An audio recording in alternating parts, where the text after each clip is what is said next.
Hello everyone, मैं सोनू आप सभी का स्वागत करता हूं आपका अपना चैनल लाइफ ऑन ट्रैक पे।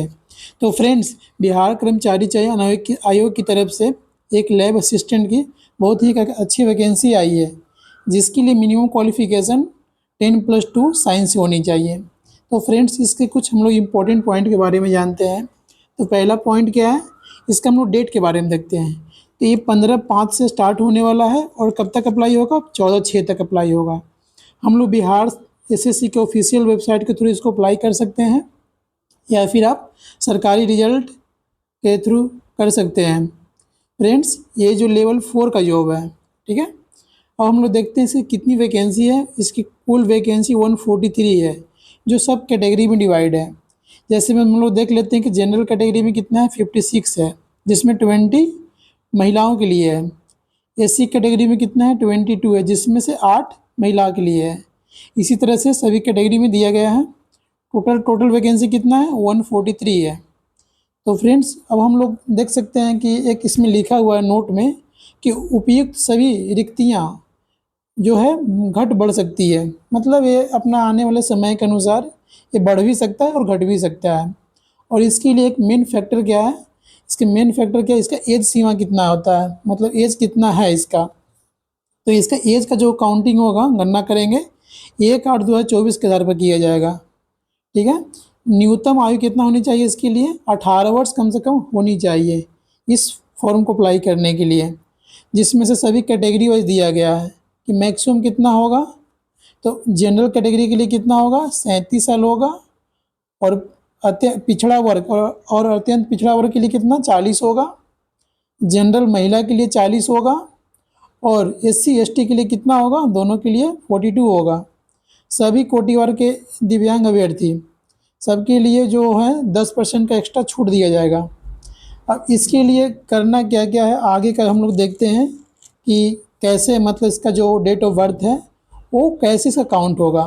तो जो 10th क्लास का जो मैट्रिकुलेशन का जो सर्टिफिकेट है, उस पर जो डेट ऑफ बर्थ है उसी के अकॉर्डिंग यहाँ पे सबका गणना किया जाएगा। तो फ्रेंड्स, ये सब और भी इसके मुख्य बिंदु हैं, हम लोग देखते हैं इसका कैसे, इसका सिलेक्शन प्रोसेस क्या है। तो सिलेक्शन प्रोसेस में हम लोग सबसे पहले देखते हैं कि परीक्षा की प्रकृति कैसा होगा। मतलब ऐसा परीक्षा जो होगा ऑब्जेक्टिव होगा या फिर सब्जेक्टिव होगा।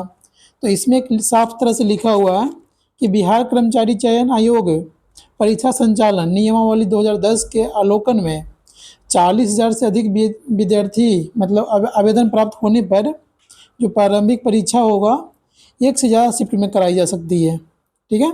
मतलब 2-3 डेट में कराई जा सकती है। तो इसके लिए फिर क्या है कि परीक्षा की जो प्रकृति होगा कैसे होगा, ऑब्जेक्टिव होगा। और ऑब्जेक्टिव में जो रिजल्ट होगा कितना, 5 गुना जितना वैकेंसी है उसका 5 गुना अभ्यर्थी का चयन किया जाएगा मेंस के लिए। इसका मतलब कि मेंस भी लिया जाएगा। मेंस हेतु अलग से विज्ञापन प्रकाशित किया जाएगा। मेंस के लिए नोटिफिकेशन अभी नहीं आया है, इसके लिए अलग से नोटिफिकेशन आएगा। तो हम लोग देखते हैं कि प्री जो होगा, प्री में क्या क्या होगा। प्री में कुल कितना, 150 प्रश्न होगा। 150 प्रश्न में एक प्रश्न कितना नंबर का होगा, 4 नंबर का होगा। और एक गलत आंसर के लिए मेरा 1 नंबर कट भी जाएगा, ठीक है। और कितना देर का ये होगा, ये 2 घंटा का होगा।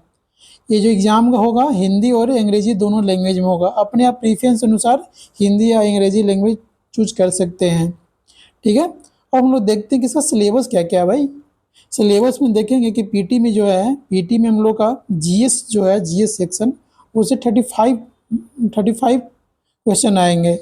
और साइंस जो है, साइंस से 75, मतलब यहाँ पे साइंस बहुत इंपॉर्टेंट रोल अदा करने वाला है। और जो क्वांटिटेटिव एप्टीट्यूड रीजनिंग है, इससे 40 प्रश्न आएगा, ठीक है। अब हम लोग देखने वाले हैं कि सामान्य अध्ययन में क्या क्या आने वाला है, जिसको जीएस सेक्शन बोलते हैं। इसमें सबसे पहले क्या है, कई करेंट अफेयर्स भी है, भारत उसके पड़ोसी देश भी है, ठीक है। और इसमें अभी डिटेल में देखते हैं करंट अफेयर्स में क्या क्या आएगा।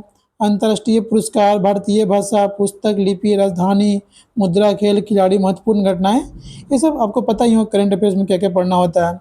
भारत और उसके पड़ोसी देश के बारे में पढ़ना होगा कि उसका इतिहास कैसा है, भारत का इतिहास, संस्कृत, भूगोल, ये सब जो भारतीय कृषि की प्रकृति कैसा है, संविधान, ये सब के बारे में पढ़ना है। ठीक है।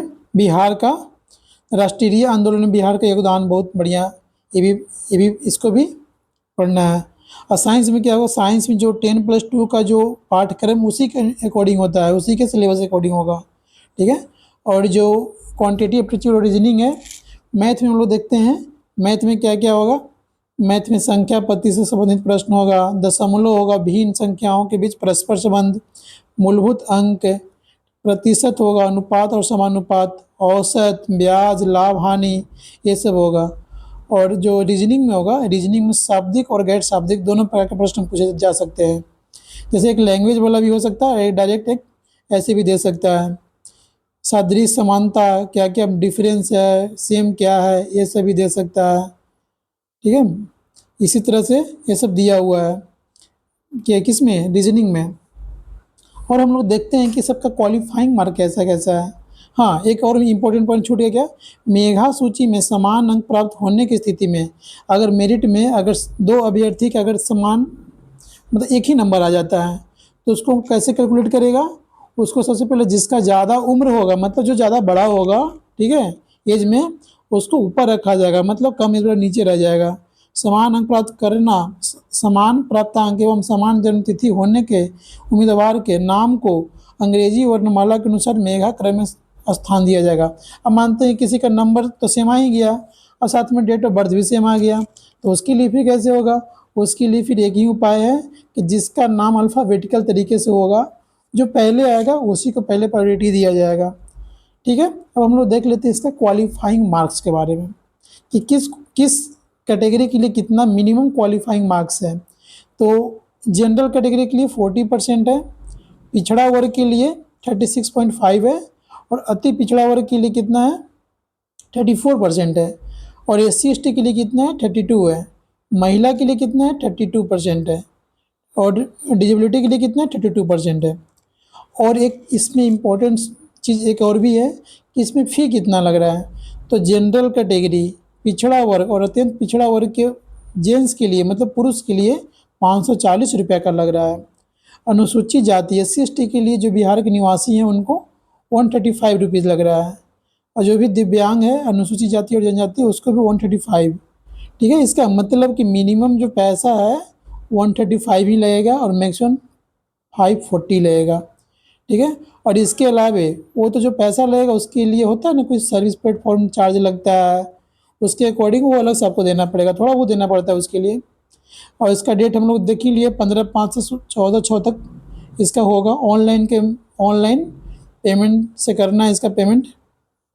ठीक है। आरक्षण के देख लेते हैं।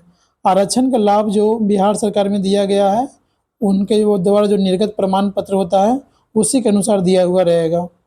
ठीक है।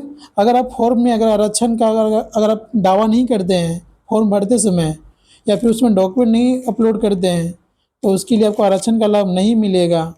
ठीक है। और अगला पॉइंट देख लेते हैं। हाँ, इसमें एक चीज़ और भी है कि एग्ज़ाम जो है कि ऑनलाइन, कंप्यूटर मोड या फिर ऑफलाइन दोनों में आयोजित किया जा सकता है। और एग्ज़ाम के समय क्या क्या होगा, आपका थंब इम्प्रेशन लिया जाएगा, बायोमेट्रिक, आइरिस कैप्चर, ये सब लिया जाएगा। ठीक है। तो ये सब, और एक इसमें इम्पोर्टेंट बात ये भी है कि हमारा रजिस्ट्रेशन नंबर या फिर रोल नंबर, जो भी एप्लीकेशन नंबर होता है, उसके पास हम लोग फ़ोटो सहित रख लेंगे, भविष्य में उसका काम आ सकता है, ज़रूरी नहीं है लेकिन कभी कभी आ भी सकता है। ठीक है। और इसमें एक मेन पॉइंट और भी हम देखने वाले हैं कि जैसे मैं ऑनलाइन आवेदन प्रारंभ थी तो हम लोग देख लिए, 2-3 बार देख लिए। हाँ, डॉक्यूमेंट क्या क्या लगने वाला है ये बहुत इंपॉर्टेंट है। ऑनलाइन आवेदन भरने में योग्यता आरक्षण से संबंधित प्रमाण पत्र यथा देना है। सबसे पहले क्या है, मैट्रिक का मार्कशीट और सर्टिफिकेट चाहिए। ठीक है।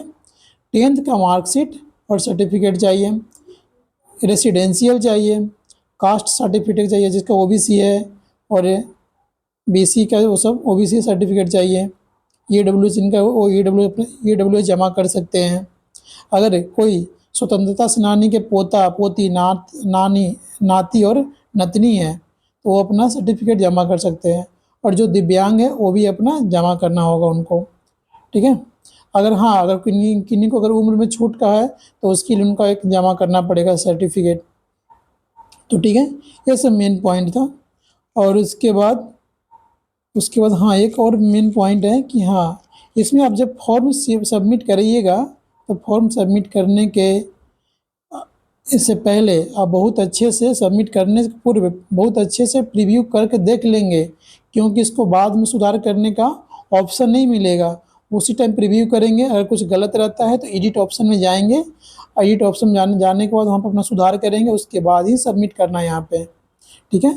और एक जो अभ्यर्थी हैं डबल रजिस्ट्रेशन नहीं करना होगा उनको, अगर डबल रजिस्ट्रेशन करेंगे तो उनका जो फॉर्म है रद्द कर दिया जाएगा, वो फिर एग्ज़ाम नहीं दे पाएंगे, ठीक है। तो और एक इसमें वैलिड मोबाइल नंबर, एक वैलिड ईमेल आईडी बहुत ज़रूरी है। ये सब चीज़ इसके थ्रू आप लोग कर सकते हैं। तो फ्रेंड्स, इसको कैसे ऑनलाइन करना है इस पर भी मैं एक वीडियो बनाने वाला हूँ, नेक्स्ट पार्ट में यही वीडियो आएगा। अगर वीडियो अच्छा लगे तो चैनल को सब्सक्राइब एंड शेयर कीजिए। धन्यवाद।